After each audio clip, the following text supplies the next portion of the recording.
taking on a job like this often leads to, why am I doing this kind of thoughts. But the simple thing to do is just to do one thing that you know you have to do. So this is the curved top section of the railway carriage roof, and we're very rusty, and these, let's just put some light here, these screws are completely rusted. So the technique, tap tap tap, tap tap tap,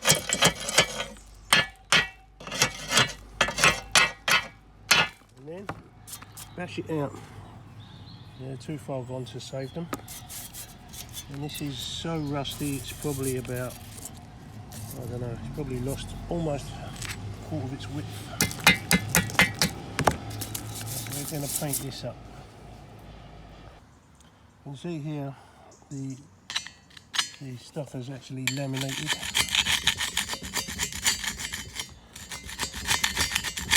I'm going to take this completely off. Let's take off everything that's not attached properly.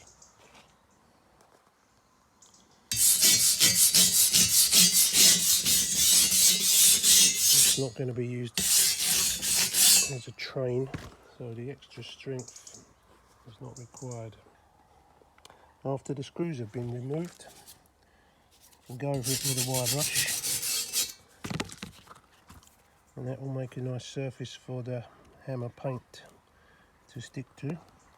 This is a piece of the old timber, and this is one of the screws which is reasonably still alive. I'm going to use screws a bit bigger. This is slightly bigger than 2 inches, this timber, and that is bolted or screwed onto that, and then these screws here hold the roof joists on top of the railway carriage.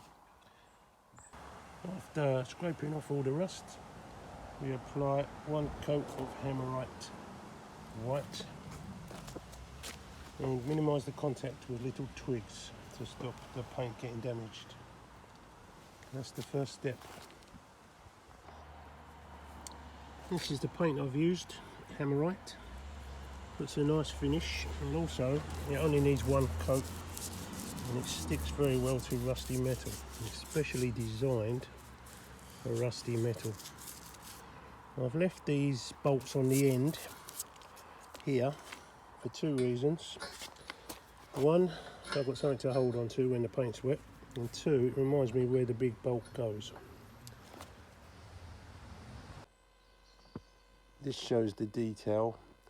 So the angled points all point into the middle, so that end, the ones point to the middle, and the timbers are screwed onto the edge that's furthest from the middle.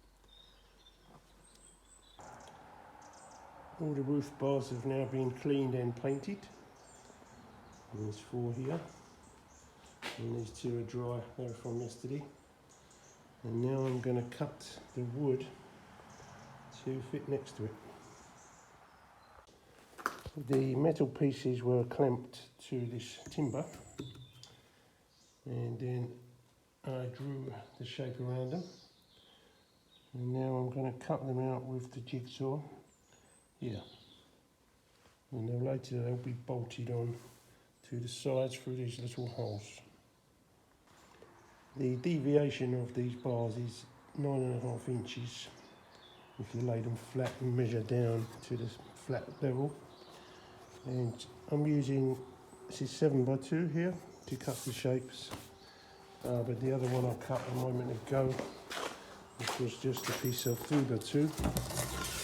And fortunately the shape is the same all the way the length of the bar, all the way along the length of the bar. So you can just cut lots of pieces and then fit them together and screw them on securely. An important note to remember is that these top rails, they butt up exactly against these wooden bits. Just taking some measurements here.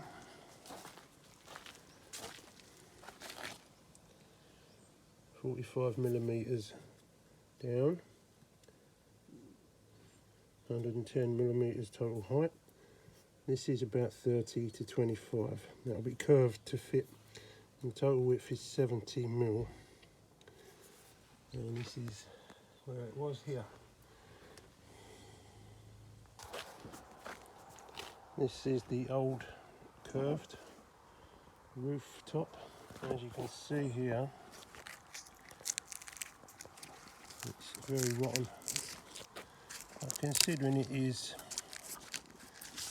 very old, it must be 70 years old or thereabouts, some of it is still solid, pretty well made. These are the timbers which have just been cut with a jigsaw, and this is number one. How do I know it's number one? Because I'll put a number one.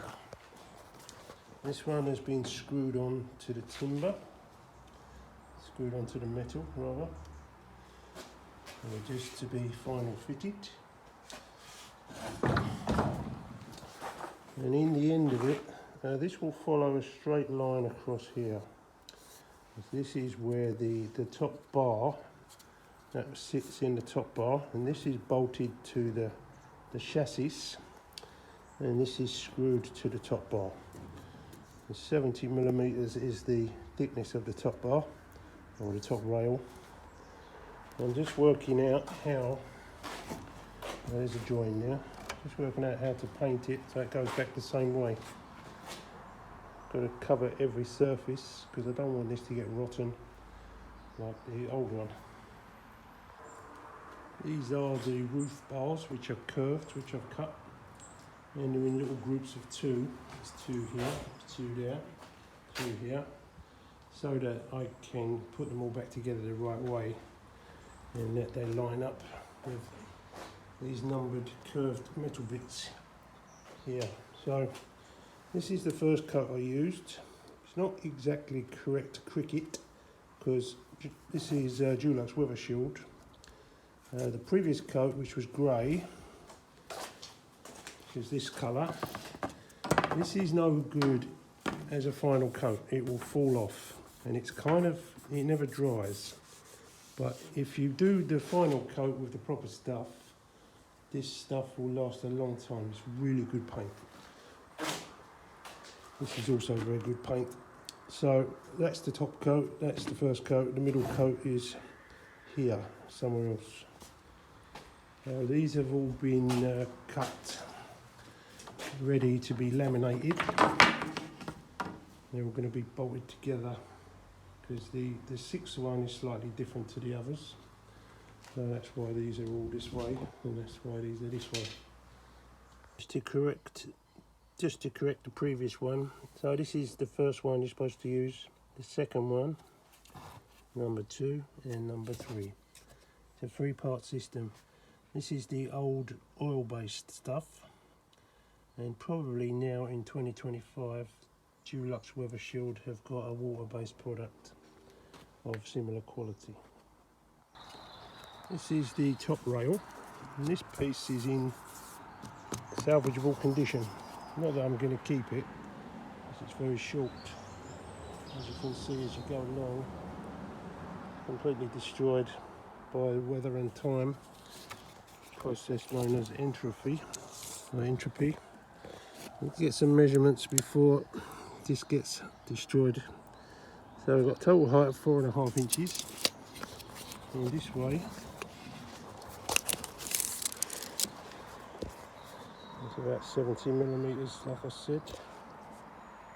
Yeah, can't see it very well. And this angle on the top here. This angle on the top is designed to follow this curve here, which is the metal. This is the metal part here in the middle, and this wood is bolted onto it. So I want to change this one and then this one. Hopefully that will come off independently. And this is bolted onto the chassis here with these two dirty, great big bolts. And that's how it's going to get done. So screwing them back together, I left the screws in and I marked where the screw was too, and here the screws here. So when they all go back together, there's no mistakes. So this is 2. And number 1 is here. It's painted all nice and dry. And I've just put enough screws in it to make it flat. I haven't wasted all my screws at this early stage. Just enough so it sits flat, so it can all be assembled.